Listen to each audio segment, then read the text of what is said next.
Мен Иса Қазнұр Дәулет, бүгін бір қызық әңгімені баян етейін.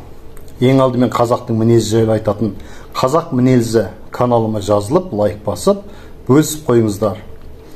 Қазаққа аты мәшһүр болған мәшһүр жүзіп, орта жүз арғыннан шыққан Жәуке деген шешеннің сөзге тапқырлық жайында айтады. Сол арғынның ішіндегі Аққошқар деген адам мәшһүр жүзіп сол кісіден естіп, Аққошқардан жаңағы жазып алса керек. Аққошқар деген кісі айтады дейді, енді сол кісі баяндайды. 17-18 жасында базар аралап, Бұқара шығып, аттыға жол жаяуға сөз бермейтіннің өзімін деп кеуде қағып жүрген шағым еді дейді.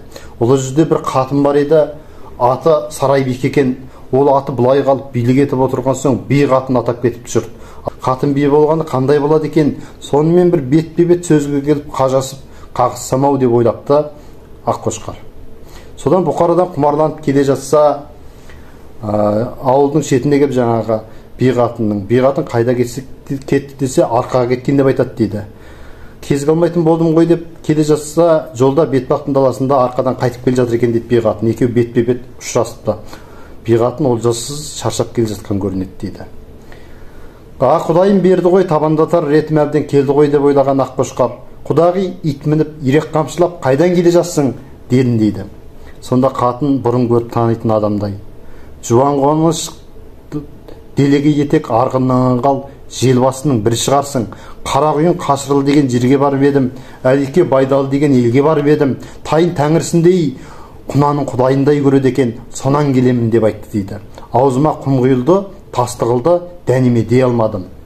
Мұны құдай кездестірсе, Жәукемен бір кездестіріп, екеуін бетпе-бет бір сөйлестіріп, қызығын көрсем-ау деп ойым алдымда жүре бердім дейді.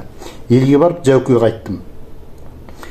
Ол жыл өтті, келешек жылы қысқа қарсы қуандық, сүйіндік, қаракесек, қанжығалы арқадағы жұрт тағы Бұқараға қой айдадық. Ақсақалымыз Жәуке керуен басы болды. Жолшыбай жаңа қатын бидің үйіне бардық. Барып сұрасақ, Түркістанда Тоғай хан қонаққа шақыртып соған кетті десті. Тоғай ханның ордасына бардық. Тоғай алды Түркістанның қаласын, о да зар еңіретті. Бұл алаштың баласын деп өлеңге қосқан ханның дәуірі жүріп тұрған кез екен дейді. Тоғай ханға сәлемге барсақ, ханның ордасында би қатын тақтың үстінде қанмен тізелесіп, жалғыз қара болып жек отыр екен дейді. Тоғай ханның мұнан басқа қадірлейтін кісісі көрінбеді, сыйлайтын адам жоқтай, дастархан да соның алдында, сый құрмет те бәрі жаңағы қатынның басында көрінді. Төменгі жақтағы жастар өзімен өзі мастар күңкілдесіп күлістік дейді. Хан мұның қойнына барады ғой, солай болған үшін осынша ардақтап отыр ғой дестік. Бұл сөзді қатынның құлағы шалып қалған екен. Жырқылдасып күлісіп отырған біздерге қарап: ей мұндарлар, не деп шатып отырсыңдар? Жақтарыңды тас талқан қылайын ба дейді әлгі қатын. Ең жоғарғы жақта Жәуке би отыр еді, орнынан тұрды, басында тымағы бар еді, тымағының маңдайын қолмен көтеріп қойып бүйдеді дейді қатынға қарап. Сүндетің бар ма? Қатын айтты: жоқ. Жәуке би оқ деді. Жаназаға кіріп еркекке имам болған жерің бар ма еді дейді. Қатын жоқ деді. Жәуке оқ деді. Ердің құнына, нардың бұлына, төбе басына шығып төрелік айтқан кезің болды ма деді. Қатын жоқ деді. Жәуке би оқ деді. Теңін олжалайды, тезек қабын олжалайды. Олжалуға қатын аттанса, жорықта жүріп сақармен сабын олжалайды. Құралай бастаған киік оңбайды, қатын бастаған көш оңбайды. Байтал шауып бәйге алмайды, қатын қайраттанып қазан қайнатпайды. Оңбаған қанды төлеңгіті билейді, қараң қалған елді қатын билейді деген. Сен бір қараң қалған елдің ішінде жүрген немессің ғой дағы. Сен кімнің жағын тасталқан қыласың? Мен арқада жатқан 10 сан орта жүз деген елмін, абылай аспаған сар белмін. Төмен етекті жаралған әйел сен түгіл, мына отырған тоғайың менің атымның шаужайынан ұстауға жарай мекен. Ашып қара көзіңді, танып алып сөйле сөзіңді деді Жәуке. Қатын сасып қалып ұшып түрегеліп: біз сіздердің кім екендеріңізді білмедік, танымадық. Білмегендігіміз болса кешіріңіз, айыпқа бұйырмаңыз деп Жәуке бидің үстіндегі шапан өз қолымен әкеліп жапты дейді.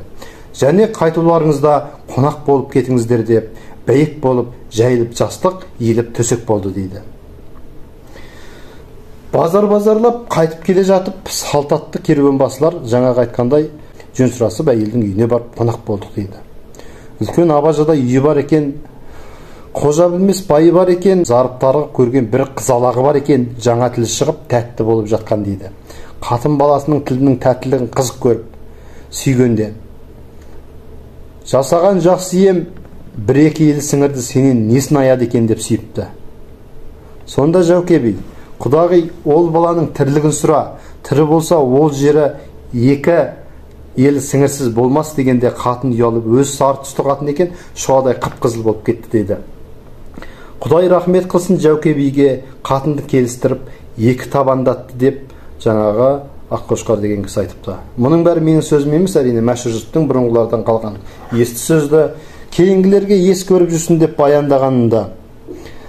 Сіздерге осы оқиғаны Мәшһүр Жүсіп бабамыздың жаңа 20 томдық кітабынан оқып баяндап отырған Нұрдәулет Есеғазы Қазақ мінезі каналында. Видео ұнаса лайк басыңыздар, жазылыңыздар. Тағы да қандай тақырыптар айтуға болады, тақырыптар тыңдағыларыңыз келеді. Осындай қазақтың мінезіне қатысты, қазақтың сөз тапқырлығы, қазақтың даналығы, қазақтың бекзада дегдарлығы жайында естігілеріңіз келеді. Ойларыңызды комментарийға қалдырыңыздар.